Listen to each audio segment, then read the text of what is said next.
misinformation spreads faster than the truth. Teaching media literacy and critical thinking isn't optional, it's essential. We teach young people not to drink and drive because the risk is clear. We teach them about smoking, drugs, and unsafe behavior because ignorance can kill. But online behavior and its impact on young minds, we haven't taught that nearly well enough. Consuming and sharing media uncritically is addictive. It manipulates emotions, it divides communities. So how do we teach critical media literacy before our world falls apart altogether? In this video, we are going to unpack the problem of media illiteracy and uncritical thinking, how to address it through education, and how to use the edcafe.ai platform to help you develop teaching resources with minimal effort.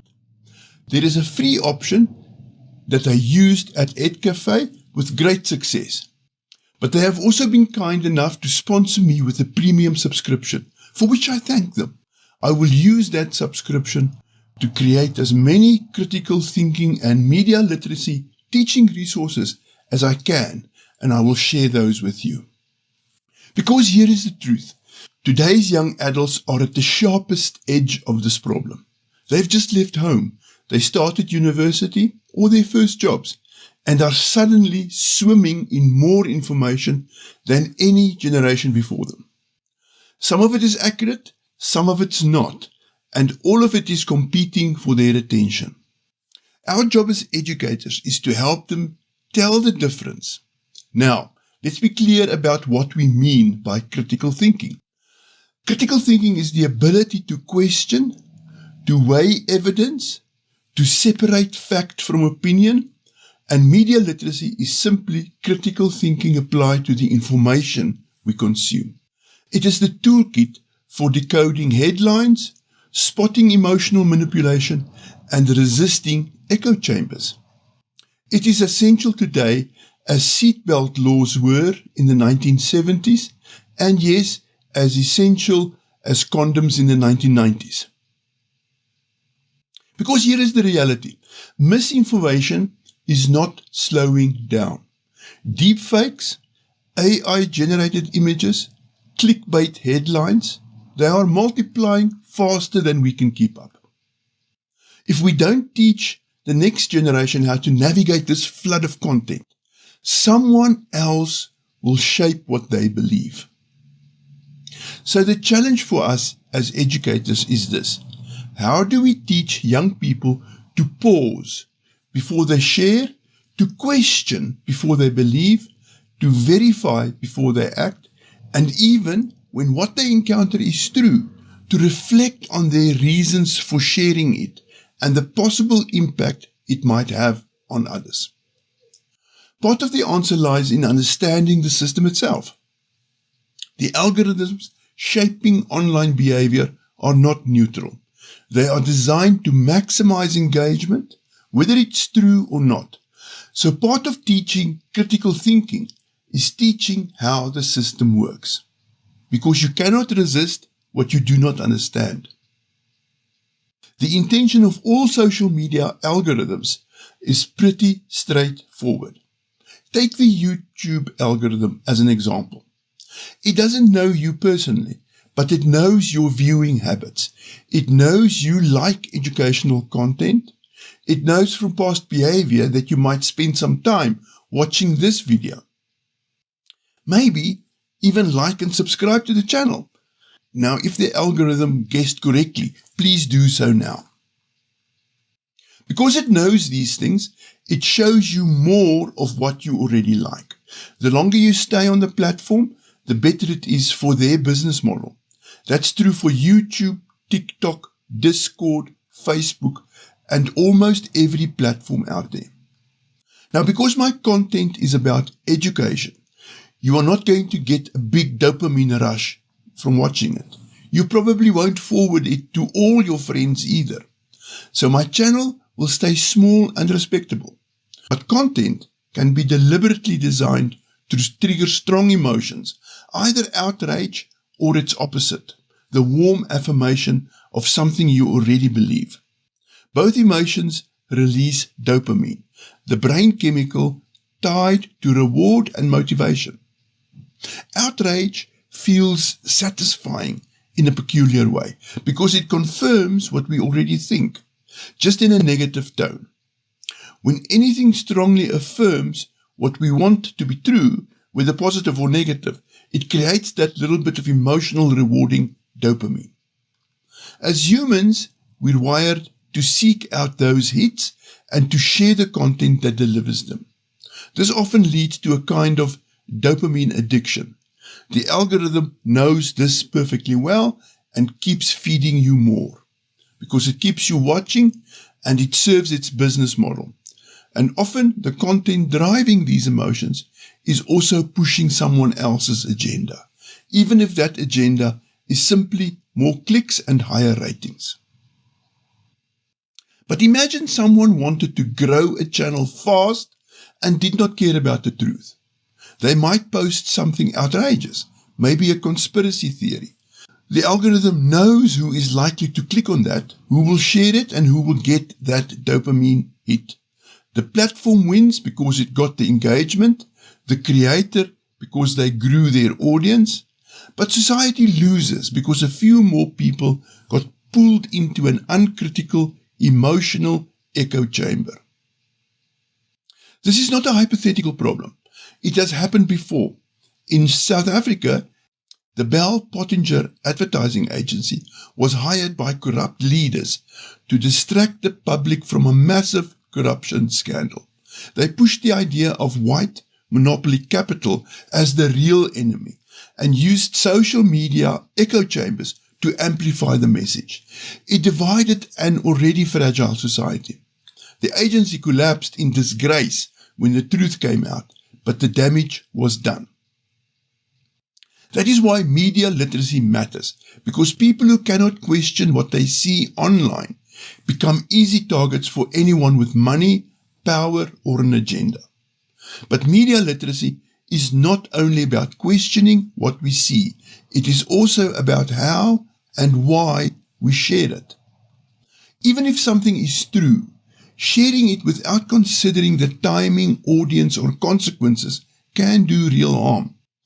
For example, if I share a truth harshly or at the wrong moment, I might alienate people who were just beginning to question their views.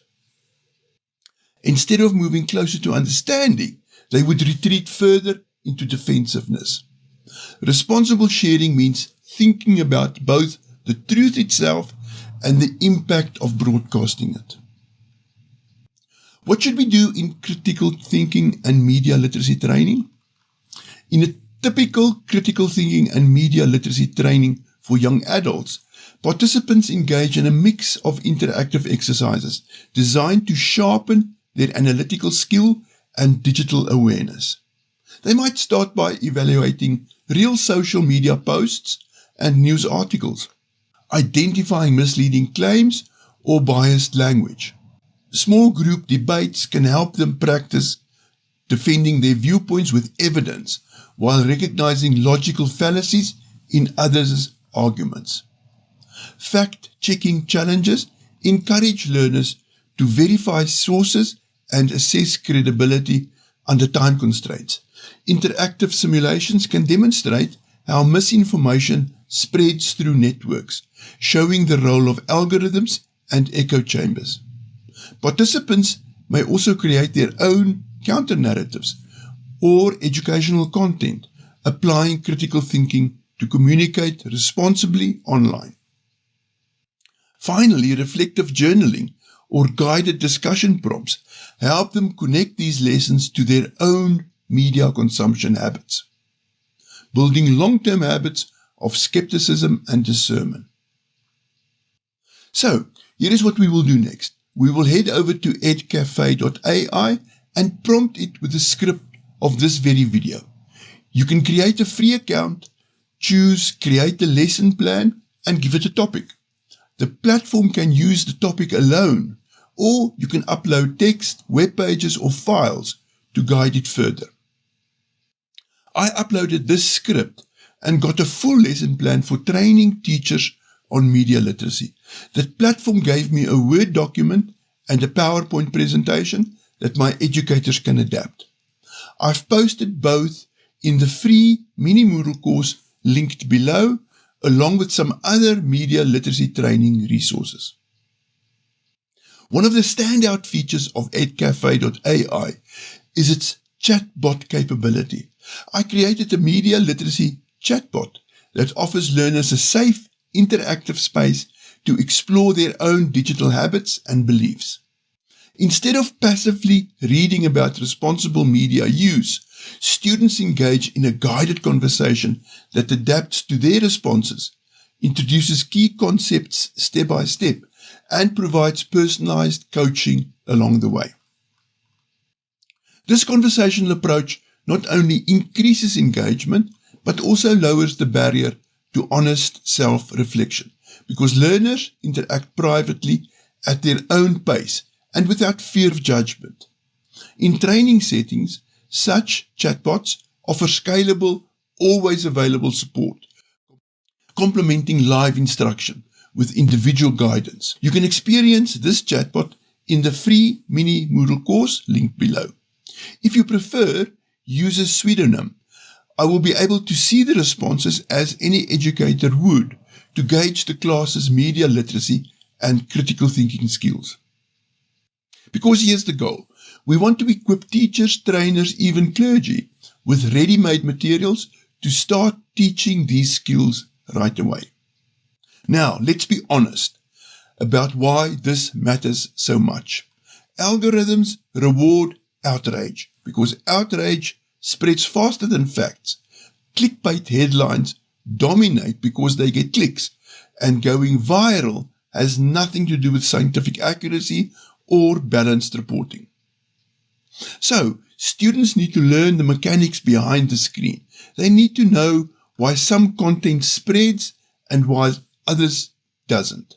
Because once they see how the system works, they can start questioning what feeds them.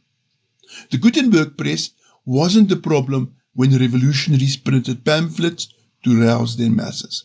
It was the ideas and the spreading of those ideas that mattered. Questioning information is the responsibility of the person receiving it.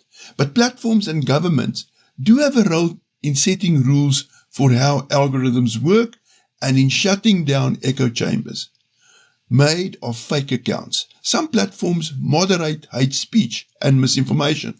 Many do not. AI could help here. With the right safeguards, AI can already spot a surge in lies or coordinate manipulation before it explodes. This does not have to limit free speech. Done properly, it could protect public debate rather than stifle it. Imagine a generation equipped not just to consume information, but to question it, to ask, who created this? Why? What is the evidence? Who benefits if I believe it? Because a society that thinks critically is a society that cannot be easily manipulated. And finally, please visit the free mini Moodle course where I posted the lesson plans, chatbot, and PowerPoint slides created by edcafe.ai. You will also find other resources that you can adapt for your own training needs. The links are in the description below. Thank you very much for watching.